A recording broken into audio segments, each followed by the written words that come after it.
For those folks who are still in the dining room, but we'll get started.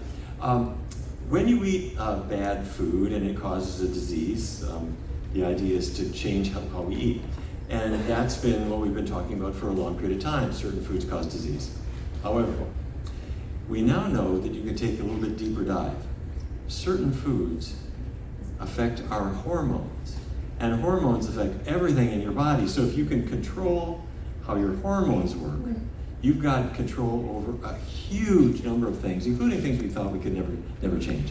And in my own work, this came to me by a series of sort of coincidences. The first was, I got a call one day, my phone rang, and it was a young woman who said, "Dr. Barnard, I can't get out of bed." She said, "My mother told me to give you a call." Her mother was a physician in another part of the country whom I'd known for a long time. And her mother said, "Call Dr. Barnard." She had menstrual pain.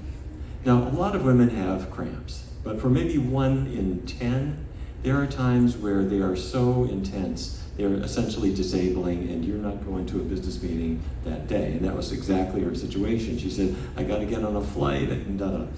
So what she wanted was painkillers. And I said, "I can give you some pretty heavy-duty painkillers that'll help you get through today and tomorrow." And I said, I'll do that. But as she was describing her symptoms, I started thinking, wait a minute, I think there's something else going on. Let me walk you through this.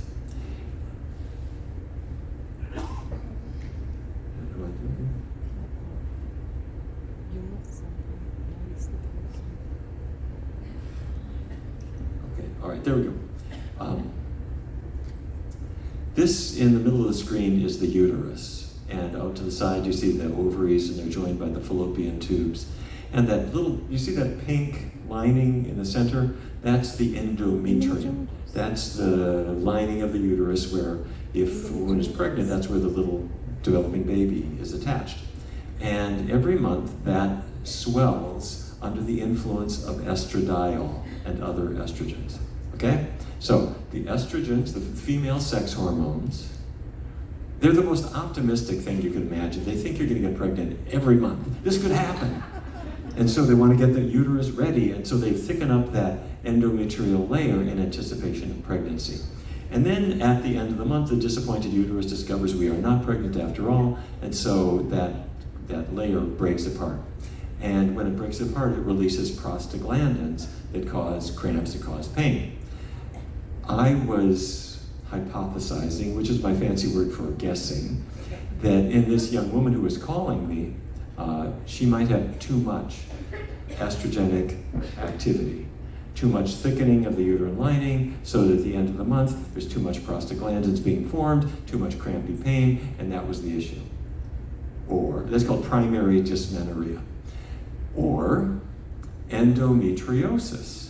This is a condition you probably heard of where the endometrial cells aren't just inside the uterus, they're outside. That's those like brown raisin things you see. Those are endometrial cells, and they are in a completely wrong spot. They are outside the uterus, they are sticking on the ovaries and the fallopian tubes. They get on the intestinal tract, and they swell every month. They bleed, they scar, they cause adhesions, it's terrible. And endometriosis is a thankless condition for many women. You can have surgery, it comes back, and so forth. So I thought, okay, I'll give you painkillers. But I am guessing that it's one of these two conditions, both of which are driven by too much estrogen. And then I started thinking, well, what affects estrogen? There was a Tufts University study in 1994. This is the mid-90s, and there was a lot of research going on about breast cancer prevention. Researchers at Tufts in Boston brought in a large group of women. They put them on a metabolic ward where there's no McDonald's there. It's a hospital, it's like a research ward. And they put them on a variety of different diets. They would, for example, either reduce their fat content, just take all the fatty foods out, or increase their fiber content, or do both. And then what they wanted to see is how would that affect your hormones? And what they were thinking about was breast cancer, because if I can bring down estrogens, you can have less risk of breast cancer. That was their theory, okay? And indeed, it was true. If you do nothing other than reducing the fat content of your diet, fat from any source, you're going to reduce estradiol, you're going to reduce several other estrogen fractions. Cut the fat, your estrogens go down. But the same is true of increasing fiber. You have more fiber in your diet, beans, vegetables, and fruits and grains. That reduces estrogens too. So, here's what I said to this young woman. My brain's going through these different things. And I said, listen, let me give you some painkillers for the next couple of days so you can function. But would you like to do an experiment? For the next 4 weeks, how about this? No animal products and keep oils low. What have I done? I'm reducing fat to the max and I'm boosting fiber to the max, because I don't think anybody had ever suggested something like this for cramps. But I thought there's a chance this will work. Okay, she called me back at the end of the month, 28 days later. She said, Dr. Barnard, you're not going to believe this. Got my period today. Nothing. No cramps, nothing. I thought, that's good. Next month, same thing again. Next month, same thing again. But then she started loosening her diet up, and the cramps came back. So I thought, okay, I see something going on here, but I need to know more. So I hooked up with my colleagues at the Department of Obstetrics and Gynecology at Georgetown, and we brought in 33 women. All of them had moderate to severe menstrual cramps. And we asked half of them to go on a vegan diet, and the other half to take a supplement that was really a dummy pill. It was a placebo. And after 2 months, they switched to the other condition. So everybody got the diet, and then everybody got the supplement, and vice versa. And in a nutshell, it worked. It was published in the journal Obstetrics and Gynecology back 25 years ago. And the bottom line was that the number of days of pain diminished, the severity of pain diminished, PMS symptoms like bloating and feeling out of sorts, all these things got better. And I thought, good grief, how many people had any idea of this kind of thing? Okay, so let me share with you a case. This is KL, her name is Catherine, and she wouldn't mind my using her name because she's talked about what happened to her. Catherine grew up in Louisiana, and she was in the Air Force, and she got shipped off to Iraq in 2003. And while she was there, she was working really hard. You're in a war zone. Her job was to build the bases, military bases. And when you're working really hard and all you eat is what the Army gives you, you do not gain weight. And anyway, she eventually finishes her tour of duty. The Army sends her back home. And she gets off the plane, and the family says, what did you miss when you were overseas? Because we're going to make up for it right now. She said, I miss cheese. Cheese, mac and cheese snacks, and all those things. And so they did make up for it by taking her out for all kinds of food. And a friend of hers gave her a case, 48 boxes of mac and cheese dinners that she ate for 48 days straight. I'm not making this up. So what happens? You gain weight, of course, but she also developed endometriosis, which can be severe pain, and as her doctor explained, infertility, because those little toxic raisins, those little bits of endometrial tissue, they strangle the fallopian tubes, they destroy the ovaries, and in her case it was severe. She tried painkillers, they prescribed hormonal treatments, and the pain was not just during her periods, but all month long. And finally the doctor said, look, the only other thing I got is a hysterectomy. Aww. And she said, I'm 27. She and her husband were newlyweds, and they wanted to raise a family, and she thought, if I don't have to have a hysterectomy, I sure don't want one. The doctor said, look, you've got advanced endometriosis. It's a huge cause of infertility. You're probably not going to have kids. And she thought, okay, I got pain that I can't live with. I'll do it.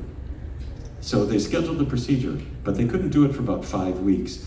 And in the meanwhile, her mother sent her off to a nutrition consultant who knew about what we had been talking about. And the nutrition consultant said, hey, Catherine, what do you got to lose? Try no animal products, keep oils really low. And at first she wasn't too sure about the foods, and she was having trouble finding things that she liked, but she started to feel better. And as she was exploring the diet and making sense of it, she was losing weight and feeling better and better and better. And she was about 90% well. But the other 10% was still bugging her. She had some residual pain. And so she thought, if I'm infertile already, I want to get rid of that pain and feel just normal. So she went to the hospital, and they anesthetized her for the hysterectomy. An hour later, she woke up in the recovery room. And the doctor was there saying, Catherine, I got to tell you something. I opened you up and I looked inside. Your endometriosis is almost entirely gone. The reason that you have some pain left is because you have adhesions where the endometriosis used to be. It had created scars and you had adhesions. And I didn't do the hysterectomy. I didn't take out your uterus. All I did was I freed up those adhesions. I think you're going to be fine. But the thing is, where did your endometriosis go? And her mother was in the recovery room with her and said, she went vegan, doctor. And the doctor said, excuse me, endometriosis is not caused by what you eat. And there's no way a diet change could make it go away. This has got to be a miracle. Okay. Now, good on that doctor for not taking out her uterus. She did not need a hysterectomy. But the doctor was apparently not paying attention when it turns out that this hormone-related disease can be driven by foods that affect your hormones. We don't think about that. But you can bring down your hormones this cycle right now. Okay, so anyhow, very cool thing. So she got some attitude. She also got 3 kids.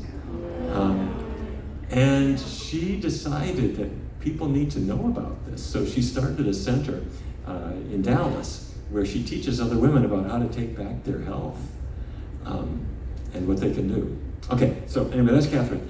I mentioned cheese. Does cheese have hormones? Yes, it does. Okay, milk is what becomes cheese, right? Milk comes from a cow.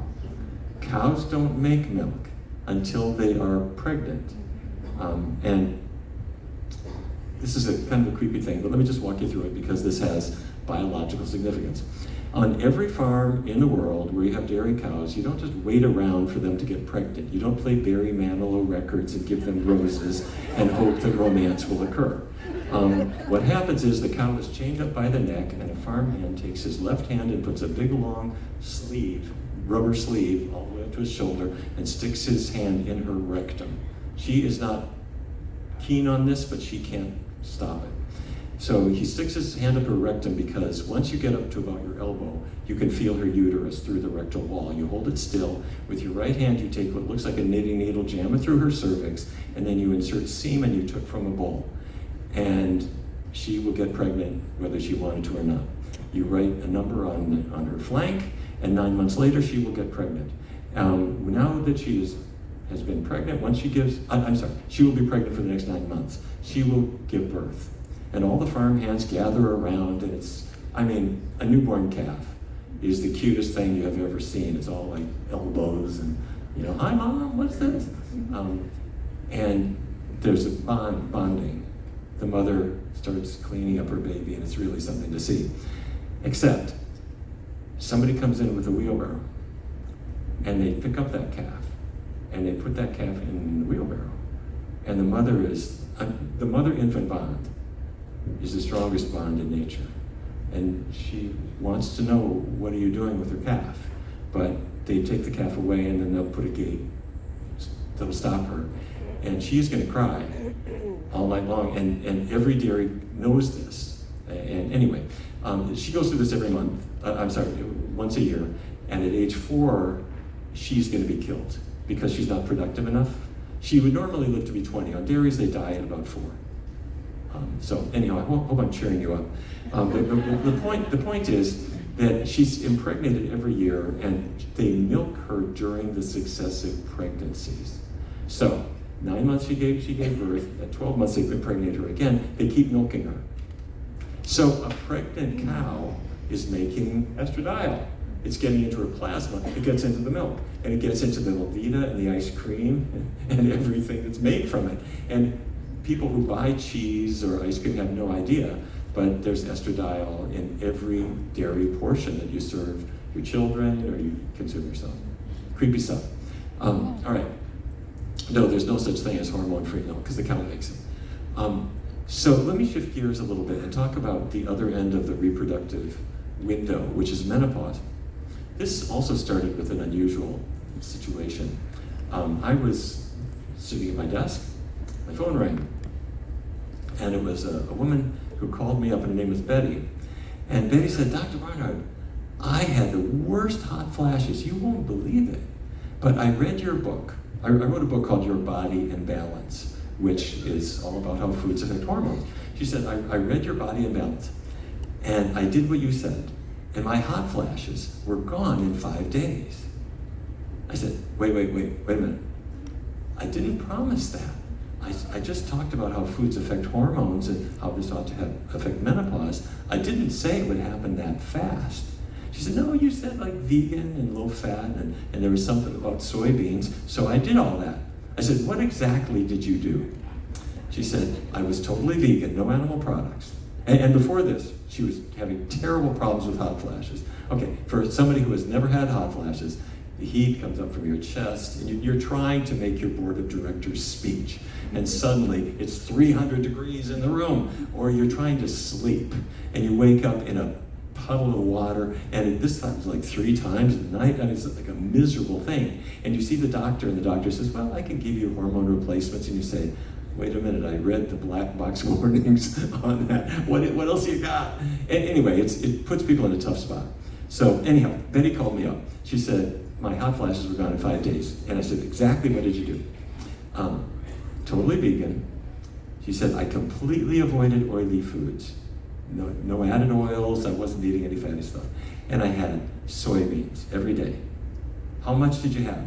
A half a cup. What brand? Laura brand. Where did you order them? I ordered them on Amazon. How did you cook them? I cooked them in an Instant Pot. How long? 40 minutes. I was writing all this down. And I said, okay, and your hot flashes were gone that fast? Yeah. Thank you. Goodbye.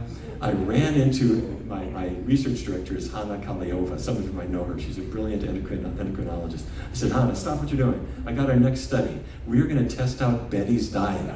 And I called the head of Instant Pot, the Instant Pot company. I called them up and I said, can you send me a whole bunch of Instant Pots? And we rounded up women and we did a study of Betty's diet. Okay, back up. I would give you the rationale for this. And here's what I actually did write in this book. In the 1980s in Japan, vasomotor symptoms, hot flashes, were uncommon. Maybe 15% of women had them in Japan, and they weren't so severe. What were they eating? Lots and lots of rice, soybeans, vegetables, some meat, not very much, some fish, not humongous amounts, dairy, no, not really. What happened? The diet changed, and it started westernizing, and in about 2 decades, hot flashes went up to about 42% of women. Breast cancer rates doubled. Depression became more common. Diabetes became more common, as did obesity and cardiovascular disease. You know what I'm talking about. So we thought there's something about that Japanese diet, and what is it? Well, soy is part of it. Genistein, daidzein, glycine, these are those isoflavones that reduce cancer risk. Maybe that's part of the anti-hot flash effect, maybe, but there's something about it being plant-based also. And if you look outside Japan, where plant-based diets are consumed in a different way, you see kind of the same thing. Yucatan Peninsula, you go to Cancun, rent a car, and drive a little bit west. There is a town there called Valladolid. And Valladolid is an old Spanish town. Researchers went there and they interviewed 118 postmenopausal Mayan women, and none of them had anything. They didn't have hot flashes at all. Okay, what are they eating? Are they eating rice? No, they don't eat rice. This is the Yucatan Peninsula. They eat corn. Oh, well, okay, so they eat a lot of grain, but it's just a different one. And are they eating soybeans? No, this is the Yucatan Peninsula. They eat black beans. And they eat lots of vegetables that gringos never heard of. This is la chaya, and there are many, many more. And although the landscape is dramatically different, I mean, they got Walmart now, but Walmart sells tortillas and black beans and la chaya. And all these things are still there. So anyhow, I thought, okay, wait, a plant-based diet ought to be helpful. Keeping the oil low is good, and there's something about the legumes that has this magic function. It's the isoflavones. Okay, so anyway, so Hannah and I recruited a whole bunch of people. 84 women all had pretty bad hot flashes. We asked half of them to do Betty's diet, and the other half did nothing. You with me so far? Okay, so here's what we did. It was a plant-based diet, minimize oils, 1/2 cup of soybeans every day, and here is what happened. First of all, they lost weight. Oops, sorry. Let you see that. The diet group lost 7.9 pounds. Call it 8 pounds in 12 weeks. Pretty good. The control group didn't lose much of anything. But then when it came to hot flashes, it was humongous. This is as good as HRT, minus all the warnings. An 88% drop in moderate to severe hot flashes is something a drug company would be thrilled about. And this was only with a simple diet change where all the side effects are good ones, like weight loss. Okay, and by the way, I want to thank the North American Menopause Society for publishing several of our papers on this, which they wouldn't have to do, but they did. Because it's important. All right, then we looked at other things with quality of life. And we're comparing the diet group on the left and the control group on the right. And you see changes in hot flashes, that's vasomotor symptoms, but changes in psychosocial symptoms like feeling out of sorts, physical symptoms like headaches, and even sexual symptoms, which I wasn't expecting, improved more in that group. I don't think this is going to be a lifelong, this doesn't mean menopause doesn't happen, I mean it does. But the transition is much, much, much, much better. Okay, you will hear people say that soy products cause cancer. We talked about this morning. They clearly do not. Back in 2008, we already had more than enough evidence at that time with several studies, 8 studies, showing that women consuming a lot of soy have about, in this case, 29% reduction in breast cancer risk. So the soy is not a problem. This is mortality in women previously diagnosed with breast cancer. Those consuming high soy, that's the yellow line or the green line, they have about a 25-30% reduction in mortality compared to the red line, which is the women who are avoiding soy. Okay? And it doesn't matter if you're ER negative or ER positive. Both categories of breast cancer, when you look at survival after the fact, mortality is reduced among the soy eaters, regardless of ER status. Okay? Hugely important, because in every oncology clinic there are well-meaning, ill-informed oncologists saying, let's see, I don't think you should have soy. I mean, they're wrong. It should be the opposite. Okay. All right, so by the way, here's the thing. These isoflavones have to attach, they do attach to an estrogen receptor, but you've got 2 different kinds. Estrogen receptor alpha is where estradiol attaches, and that's the gas pedal on cancer. But these isoflavones attach to estrogen receptor beta. You got 2 different kinds. It attaches to the one that's the brake on cancer. So that's why we're not worried about the soy. We think it's a good thing. Okay. By the way, in case you're wondering about how to cook soybeans, edamame, they are delicious, but those are baby soybeans. They're immature, so you can have them if you want. But if you leave them on the vine a little longer, what happens is they make more and more and more isoflavone. So when you get them looking like that, they are little isoflavone pills, basically, which the edamame is not. So this is Laura brand. This is you'll see lots of brands, and they're fine. And if they are sold as organic, they cannot be GMO by law. Okay, which is a good thing, because the soy they feed to cows and to chickens is all GMO stuff. This what you're going to eat in your organic tofu is not GMO and can't be by law. All right, so go and put it in your Instant Pot or whatever pressure cooker you have. And you can do it on a stove if you want. just cook them like any other beans. But on the Instant Pot, I would cook them I think a half hour is not enough. You don't want them al dente. You don't want them to be crunchy. You want them to be soft. So something like 40 minutes will do it. And use them like a pine nut. Throw them on a salad, or you can put them on just about anything. But if you want to, you can roast them. And that's really handy, because then once they're roasted, you put them in a Ziploc bag and you can carry them on a cruise. So you cook them first, pressure cook them, and once they're done, put them on a baking sheet. You got some parchment paper down, you put them there, have them, spread them out thin, because if they pile up too much, they're not gonna really cook. And you want them thoroughly cooked. Then you stick them in the oven, 350 for an hour. If you take them out and they are still moist, put them back in. You want them dry. And then you put anything you want on top of them. You could put salt or garlic or anything. And then put them in bags with a half-cup portion each one, and don't let anybody eat yours. This is your medicine, okay? And don't just bake soybeans into a food, because you don't know how much you're gonna get. That your dose is a half a cup. Okay, now if you'd say, I want somebody else to do that for me, you can go online and you can buy pre-roasted mature soybeans. This brand, Laura makes toasted. By the way, we take no money from any food company.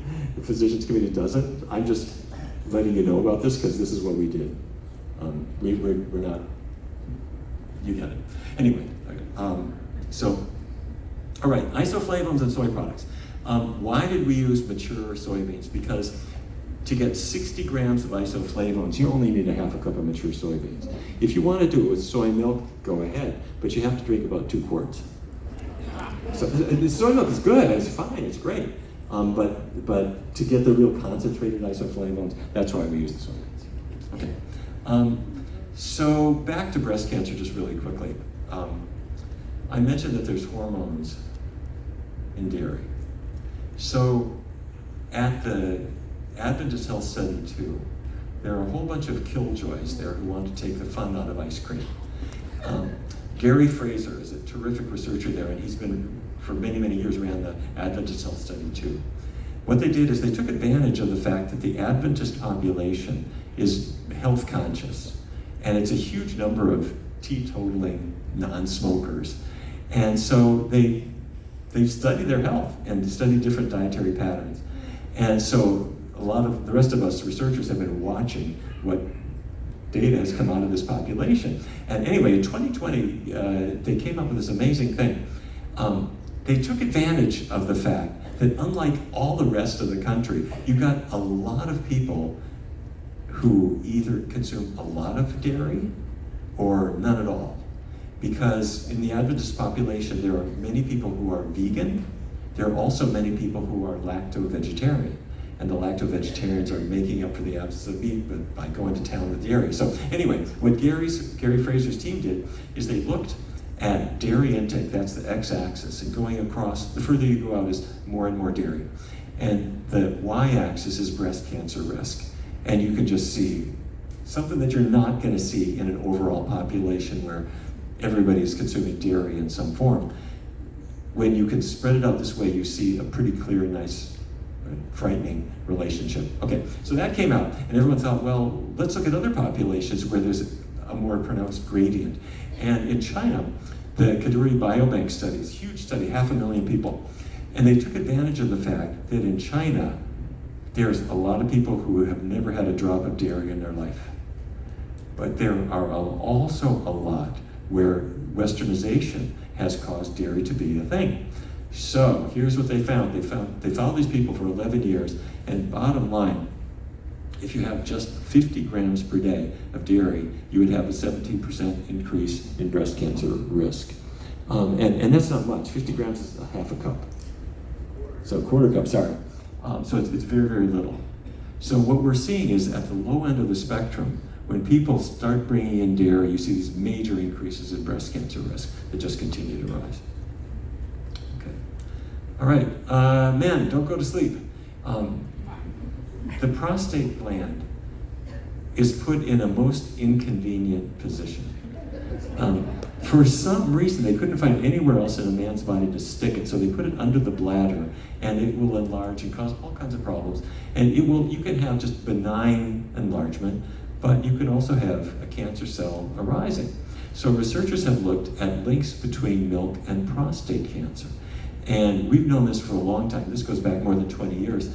If you look at dairy-consuming countries like Sweden and Switzerland, and you compare them to countries that mostly avoid dairy, you see this relationship that more dairy is linked to more prostate cancer.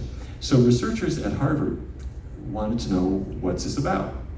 And they thought it could be that because milk's biological job is to make a calf grow, dairy products contain a compound that the cow made called IGF-1, insulin-like growth factor number 1.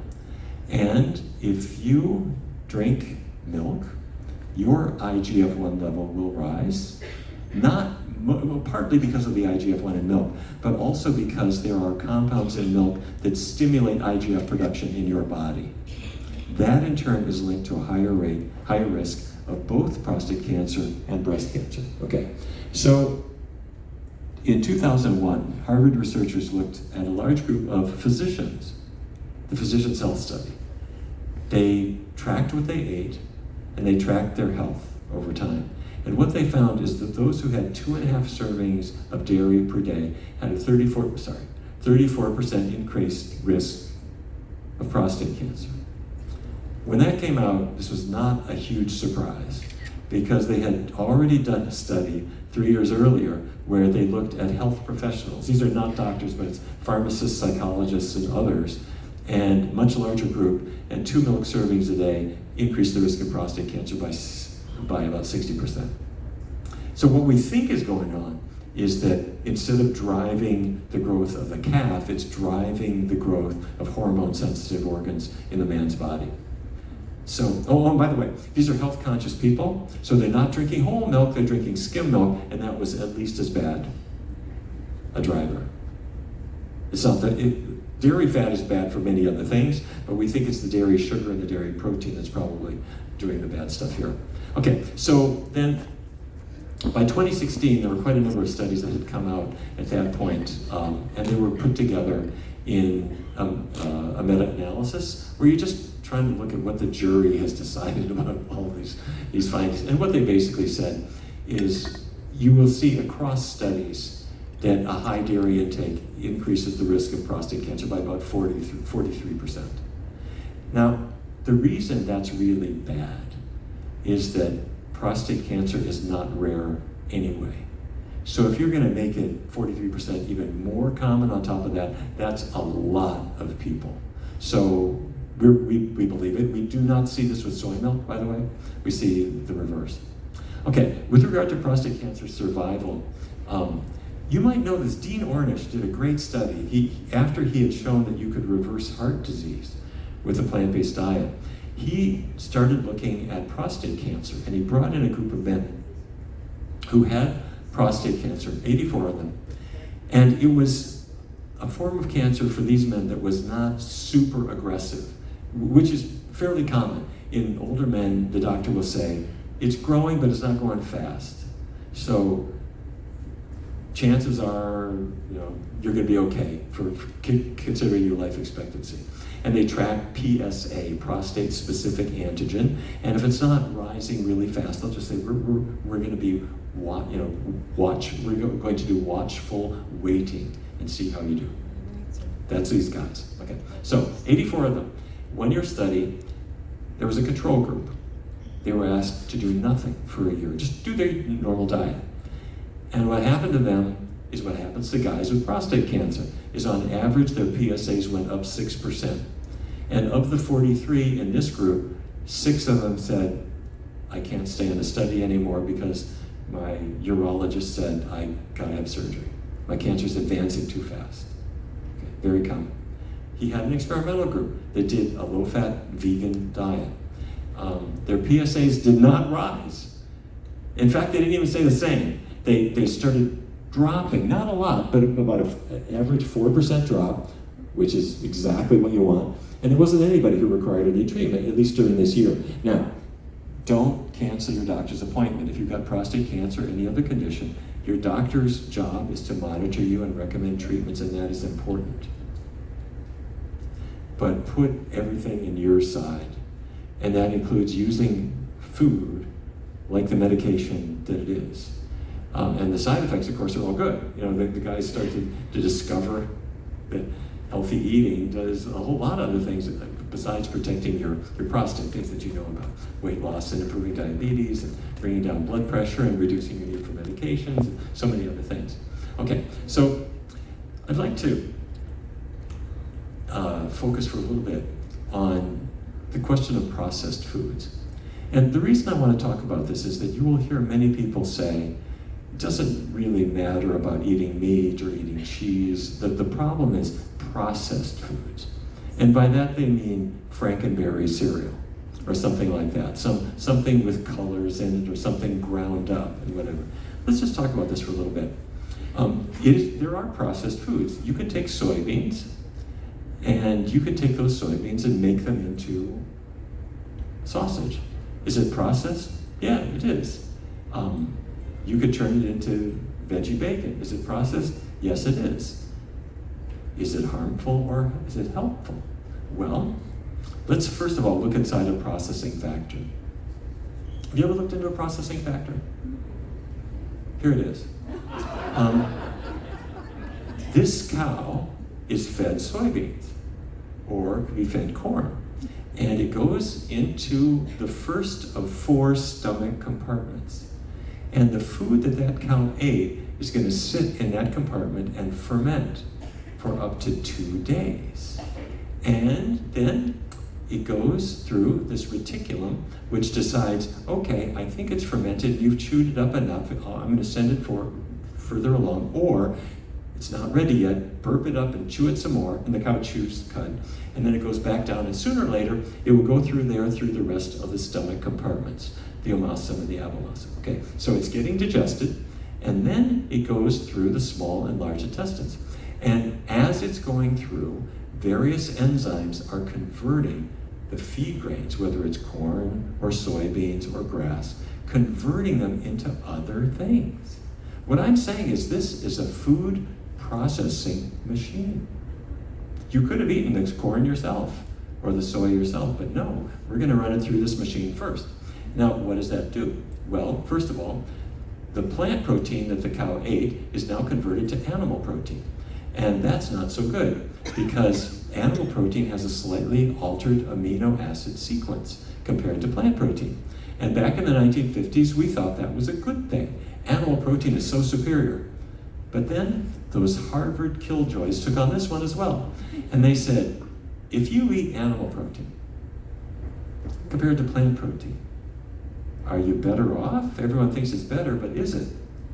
They tracked individuals and looked at how much protein they consumed, and they found something stunning. That if you had a person eating red meat protein and you substituted plant protein for it, mortality goes down. If you have a person getting dairy protein and you substitute plant protein in its place, mortality goes down. If you take a person who's consuming fish and you substitute plant protein for it, mortality goes down. Now, if the Harvard findings are like, if they apply to us, what that means is protein is not just protein. You want your protein from the source that nature had in mind for you. You're not a carnivore, you're not a cat. You are, whether we like it or not, a great ape. And yes, we are. Our chimpanzee, orangutan, bonobo, gorilla friends are eating plants for the most part. And that's what nature thought we would do. And then when we start running them through animal products, the processing is not so good. Okay, so when I cook it, if I cook chicken or beef or whatever, heterocyclic amines form. Skeletal muscle, heated, causes cancer-causing heterocyclic amines to form. If you heat a veggie burger, it gets warm. But if you heat up an animal muscle, the heterocyclic amines form. Okay, you're also altering the fat. Soybean oil is relatively low in saturated fat, 12 to 15%. But when you convert it to beef tallow, it's now 50% saturated fat. Right? And you're adding this molecule to it, which was never in the soy before. What is that? That's cholesterol. The cow puts it in there. Mother Nature didn't put it in there. Okay, and you're changing the iron. You need iron. You need a certain amount of iron, but plants have what's called non-heme iron. This will not be on the test. What it means is that your body absorbs more if it needs it. It absorbs less if it doesn't need it. Your body can control it. Animal products contain some non-heme, but they also have heme iron, which you cannot control. It just comes into the party whether it's invited or not. And we used to think the more iron the better, until we learned that high levels of iron are associated with heart disease and Alzheimer's disease. It's a transitional metal. It rusts in your fry pan and it oxidizes in your body. So converting the iron through the animal's body into heme iron is a bad idea. Okay, so is this true? At Harvard, they showed that those individuals consuming the most heme iron have substantially higher risks of diabetes. And that adds to the other issues that we've known about. So then the question was, what about other health conditions? And there's a big study called the EPIC study, the European Prospective Investigation into Cancer and Nutrition. And they wanted to see, if I eat different foods, will they cause diabetes or not? And let me pull out a figure from this study. And what we're looking at is that number one, that dotted line number one. If you're on that line, that means your risk of diabetes didn't go up or down based on the food. But there we've got animal-based products, and the products are over past about 2, which means more than a doubling of risk. Let's look at plant-based alternatives. They're talking about the veggie burger alternative to the meat burger. It reduces the risk of diabetes. Okay, they're processed plant foods, but they're not unhealthy. The processed animal foods are a bigger problem. Okay, so at Harvard, they did the same kind of thing. They looked at a large group of foods, and I'm just going to zero in on certain portions here. Here is, again, the green line is no change in diabetes risk. But over here, they looked at ultra-processed cereals. Frankenberry, associated with a reduced risk of getting diabetes. Yes, processed cereals are not associated with getting diabetes. I'm not pushing artificial colors, but the fact of the matter is you can't show that they cause diabetes. They just don't. Okay, packaged sweet snacks, fruit-based snacks, not a big problem. Now, if you look at, and I'm not promoting these, but the research just doesn't condemn them the way people want to condemn them, but the evidence isn't really there.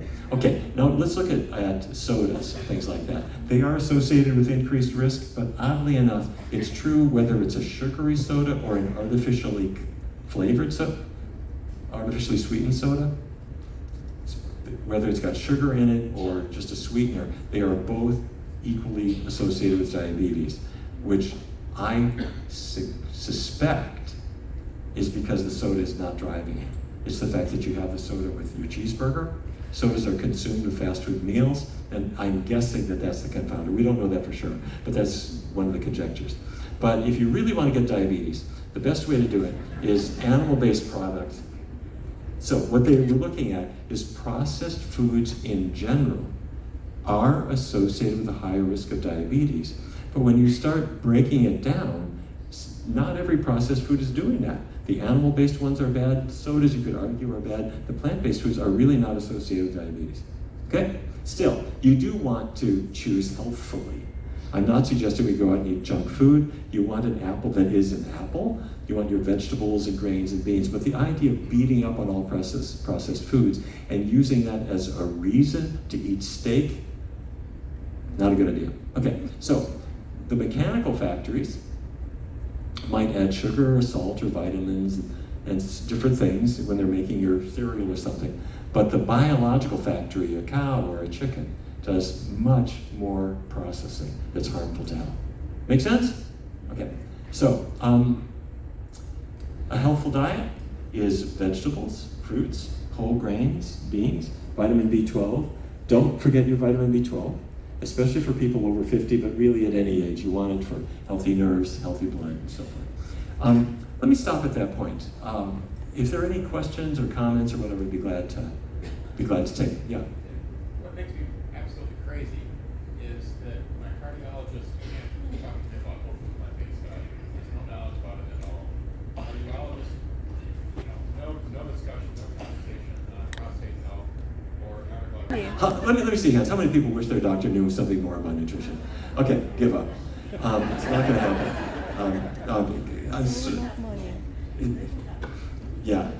There are several reasons for this, and I want to really salute Michael Clapper, who has done more work than anybody I know to go into medical schools and really tell the students what they need to know. And anyway, there are large efforts to change that. And we have a lot of continuing medical education. We run a conference and we have a lot of information. And I also want to say a good thing about the AMA, which years ago totally ignored this, but has now passed a number of resolutions saying hospitals need to serve healthy foods, including vegan foods, and they should throw out the hot dogs and so forth, even for their staff. Even for their visitors, don't have them at all. So things are changing. They don't change if you don't push. But let me encourage you to not rely on your doctor as a nutrition source. Rely on your doctor for planning treatment and monitoring, but for good nutrition advice, you need a good registered dietitian, hopefully, and if he or she doesn't practice a vegan diet, don't see that one. See one who's more up to date. Please. B12, cyanocobalamin or methyl? Okay, the question was which kind of B12, methylcobalamin or cyanocobalamin? Everybody has different views of these things. I think probably most people are leaning toward methylcobalamin, probably is my guess, but it doesn't really matter. It really doesn't matter. What matters is to take it. Some people will say, well, I don't want to take a supplement of something because I want to be natural, which you can understand. But you don't live in nature. You live in New Jersey. And so years ago, our species was busily evolving in, I would say, Northeast Africa. And there was lots of sunshine, and our hygiene wasn't all that great. And so you had plenty of B12 producing bacteria, presumably, and you had a lot of vitamin D hitting your skin. And then we had the bad judgment to move to Fargo, and which is where I grew up. And let me tell you something, you're not getting vitamin D ever in Fargo. You're just not, the sun is never hitting your skin. And so you need a supplement for that reason. Yeah. What's your view on nuts and seeds? What about nuts and seeds? Yeah. Nuts and seeds, I think, in theory, are good and healthful. They're a great source of vitamin E, and that's super. However, I have to say, they are also jammed with calories. They're extremely high in fat, and so that means they interfere with weight loss. And I was mentioning how fat affects hormones. So we have found that people who over-ingest nuts and seeds are going to have a harder time losing weight and a harder time tackling diabetes and a harder time tackling hormonal conditions. So what I typically say is I have nothing theoretically against nuts and seeds at all. I think they're a wonderful food. But you know what? And every squirrel will tell you this. Nuts and seeds, nuts are in a shell and they're up in a tree. And so you can't overdo them. It's really challenging. But whoever supplies the 7-Eleven figured that if they take them down from the trees for you and remove the shells and call them smokehouse flavor, they are going to be irresistible. And you can eat a lot of them. But in nature it would be rather modest amounts, and they're also seasonal. So I hope that helps. Okay, I should break to make room for the next speaker, but I want to say thank you. Come see me tonight at 7:30. We're going to be doing a book study. Thanks so much.